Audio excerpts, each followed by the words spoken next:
Hi, I'm Nicholson Johannes, and this is my Project 5 for Technical Communications 2, and these are the key takeaways that I have learned from this course. So the three most important concepts in presentations that I have learned are the use of storytelling as an effective presentation tool, just how you can use a quick little story to draw in an audience and convey a message a little bit better. And next, how the audience reads information, just how our brain processes what we see on a slide. And then lastly, like the effective use of vocal skills and just how much of an impact using a different range of our voice and properly speaking can make on an audience. So my personal example of effective storytelling that I used was the Grand Blanc tornado that happened in 2024. And I kind of set the setting up, gave where it happened, how the tornado moved through the town. I gave some of the people that were affected by it, like how bad the damage was, and I gave some just key pieces of information, ultimately segueing into a greater picture of, as a community gets affected by a disaster, people need to come together as a community and help rebuild, or, people need to be ready for a disaster when they may not expect one. So just little things like that.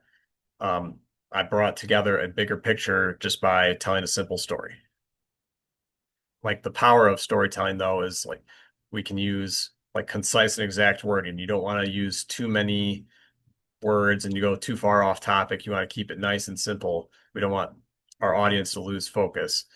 A story, though, is a great way to balance logic, emotion, and credibility. You can use your data that you have and give it a nice emotional story, like a true, credible story, and it kind of is a perfect way to balance those three things together.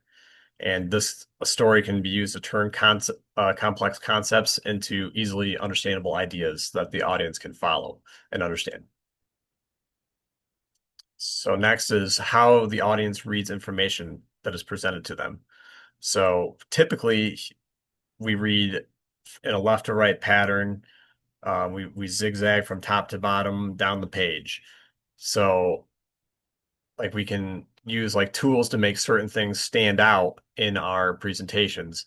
And an example I have up in the top right there, in the sequence of numbers up there, the threes are bolded out. Now, if you were asked to count the number of threes in that and they were all the same color as the rest of the numbers, it might be very difficult to count them or it might take a much longer time. But by using colors and bolds, we can make that stand out or make certain information stand out faster to our audience.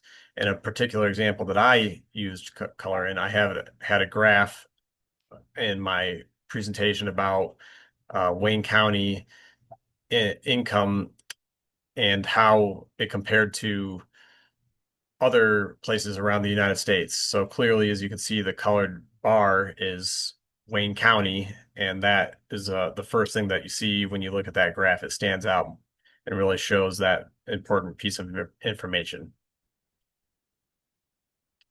Next, like slide design and utilization of space. This slide here was an example that we had in class, and it was just far too cluttered. We have too many pictures going on, and it's just too much information to process. Like it could be just kept more simple with three or four items. We could have the title, one picture of ice cream that gets the message across. We don't need three or four pictures of ice cream.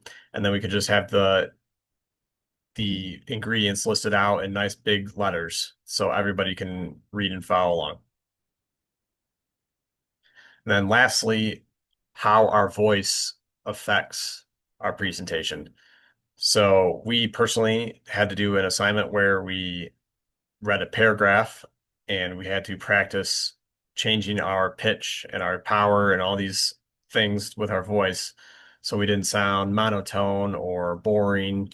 And, because who wants to listen to someone stand up there and speak the same thing over and over again for at the same consistent tone for 15 minutes? Certainly not me. So if you can use the power of your voice to emphasize particular things and you change your pitch to show a little bit more emotion, and even if you're a little bit more passionate in what you're presenting, that can also help the audience pay attention a little bit better. And then lastly, you want to pace yourself. You don't want to be rushing through things. You want to be nice, consistent pace. You don't want to be too slow. Your audience will fall asleep. You don't want to be too fast. Things like that. And those are just some of the important things that I've learned in this class. And then there's my citations. Thank you very much.